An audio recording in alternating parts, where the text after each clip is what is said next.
What's up, y'all? It's True Kingsden, and I want to talk about these soul crystals that's going to be in Bleach Rebirth of Souls, and I think these things have the potential to somewhat ruin this game. I know you're probably asking, why would I think that? Is just more customization? Well, anime games' history with customization hasn't been too well. Usually when an anime game adds some form of customization that affects stats, it usually doesn't go too well.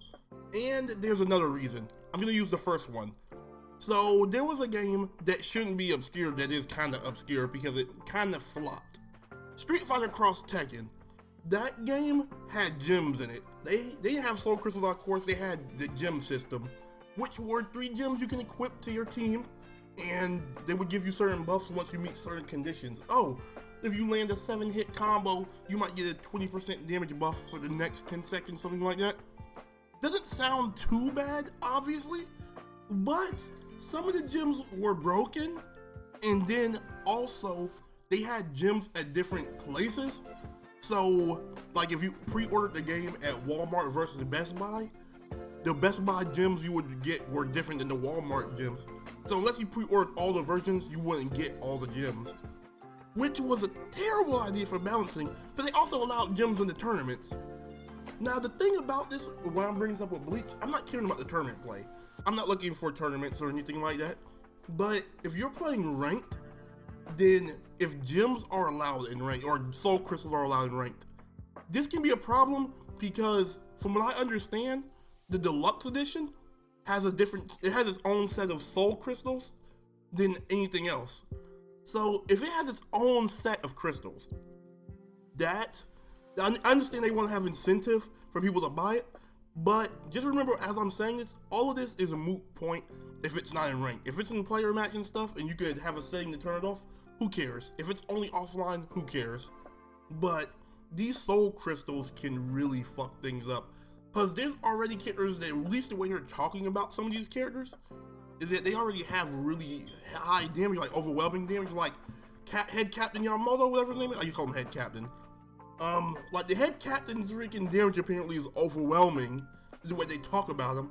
So if you give him the ability to do even more damage, he could probably damn near one-shot you, potentially, depending on how far they go with this stuff. I don't know if they're gonna have crazy power moves, if they have speed boosts and stuff. For a kid that's already quick, it's gonna get ridiculous. Or imagine you're speeding up, imagine if the speed boost speeds up your attack, and then you have a character with unblockables. Then it's like, your unblockables go from reactable to unreactable. Like I said, all of this is potential. It's just Street Fighter Cross Tekken really jump scared me when it comes to shit like this. Also, when it comes to these soul crystals, we don't know if later, when they're releasing we know they're releasing a season pass, obviously, and we don't know how those characters are going to react with those soul crystals yet. And we don't know if they're going to start selling. I doubt this one. I highly doubt it. But anime games are iffy, you never fucking know. We don't know if they're gonna start selling like soul crystals as micro transactions or anything. And if they do that, even if they're cheap, even if they're like $1 or $2, that's just another way of paywalling. But like I said, none of this matters if it's offline only or if it's only in player match or something. But if this is part of ranked, this is gonna ruin, like, in my opinion, the sanctity of ranked. I'm not even gonna count rank as a real mode, like, I'll play it. Am I gonna like take it super seriously at that point? No. Am I gonna put any merit in somebody saying they, like, let's just say the deluxe edition soul crystals are broken.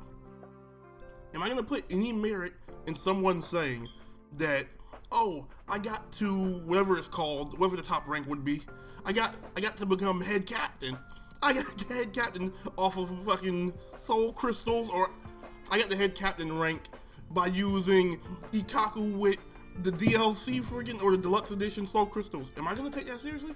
No. Me personally, I'm not. I'm like, if you want to be, top ranked, use the base game ones that everybody have available. I'm going to assume some of them are in the story too. I'm going to assume that. And there's probably gonna be a really good one at the end you probably unlock, maybe. But I like the idea of stuff like this. It's just depending on how you execute it. Another game we can bring up, obviously this game is not even in the same category. It's not a fighting game, but it is an anime game. My Hero Ultra Rumble. Don't get me wrong, that game was busted. I enjoyed it a lot, but that game was broken as fuck from day one, from the beta actually. But when they added that tuning system, it just killed the game. Like there's a reason that game sits at 1,000 players and never grows. It can't grow basically. It's kind of just stuck in limbo forever. But that game added a tuning system, and what this system did is gave people crazy buffs. Like they had an ability that would hit you, and if you get hit by it, would pretty much break your shield for free. So it would do, for most characters, that's about half their health. And now that ability damn near one-shots you on certain characters, or almost every character, if you get hit by it with the right setup. Now, the way they implemented it was way worse because they put these buffs have things related to gacha. So obviously that's a whole different scenario. But just the idea of what these buffs can be, that's the reason I brought that game. What the buffs can be. Because there might be character-specific ones. If there's character-specific ones that's untied to it, I'm cool with that. I would love it. Like if you take it away from, let's say you take it away from just general attack defense buffs and stuff, and you put it into a category of, oh okay, while using Soifon or while using Ichigo, you can go into your hollow mode fast, like you build meter a bit faster or something off of this certain attack. I'm like, okay, stuff like that, little tweaks, I don't care. And it's only character specific, but when you put it towards in general, and it's just broken shit in general, then like, I don't know about this, but we'll see how things go. I'm still hyped as hell for the game either way. I'm still buying this shit day one. I'm probably about to go pre-order right now. I was not gonna buy the deluxe edition, but I didn't know it came with the season pass, so I'm probably gonna go buy that shit. And I think it came with more outfits. I want that Rangiku. I don't know why she looks so much different. She doesn't look much different than the anime from what I saw, besides her hair. But that's all I gotta say. And Mayuri's outfit's funny, I ain't gonna front. Mayuri's outfit is hilarious. I don't even like Mayuri, but I might play him a bit just because his fucking outfit is hilarious. But that's gonna be it for me. Thank y'all for watching this video. Let me know what y'all think about the soul crystals. But it's True Kingston, and I'm out.